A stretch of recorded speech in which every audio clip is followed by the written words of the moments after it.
All right, picking up on the strength.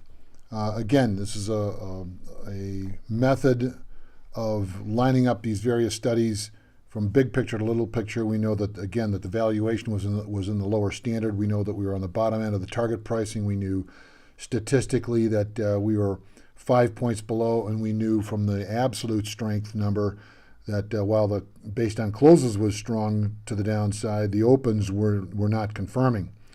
And the same thing when we looked at the graphic of the skewing. And so now we have now we have this marker, which I kind of just inverted the colors just so it would stand out a little bit. So we got the blue on red and red on blue. But at about this 9:04 time frame, I know that I'm at a spot where I should start looking for a pickup. So if I actually take a look at, let's go back to the cash price, and I'm gonna expand this a bit here. Take this and go like so. And at 9:04, we're still at this level here. So now I'm going to force it to do what I want. And if I miss it, I just miss it. That's all. There's another opportunity out there somewhere. But I want now for the next thing, for this thing to get back down to this target level right here.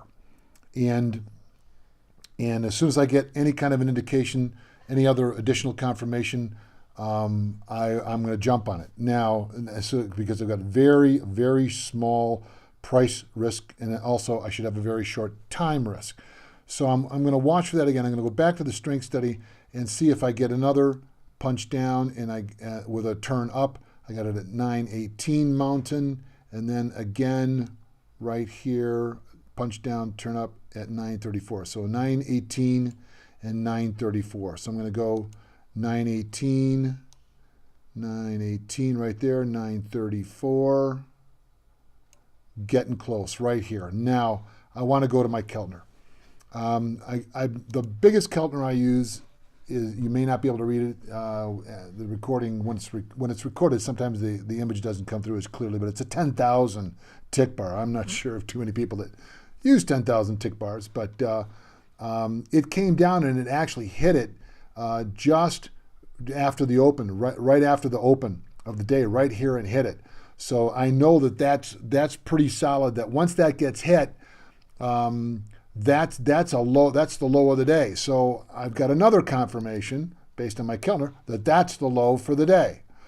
So now I've got three levels. I've got the Keltner going backwards to the price action itself here at the open, and then my target pricing.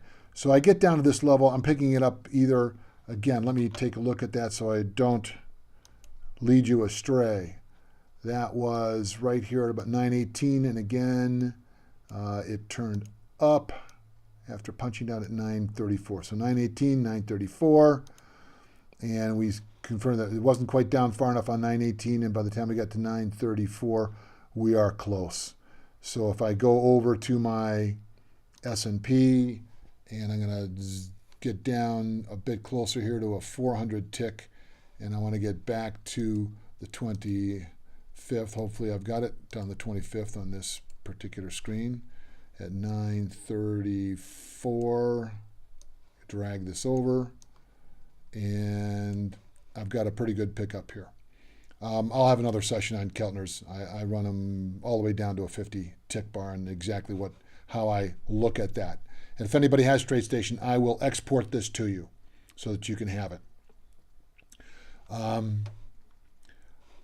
Right now, I think I'm going to end this segment. We're only a little over 4 minutes into it, but I want to keep the thoughts segmented, if I can, session by session. So I believe that is, and again, we're going to go over this and over it,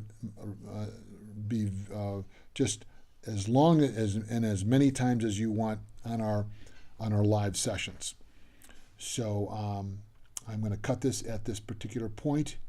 If I have forgotten anything that I wanted to make a point of, I will pick it up on the next session.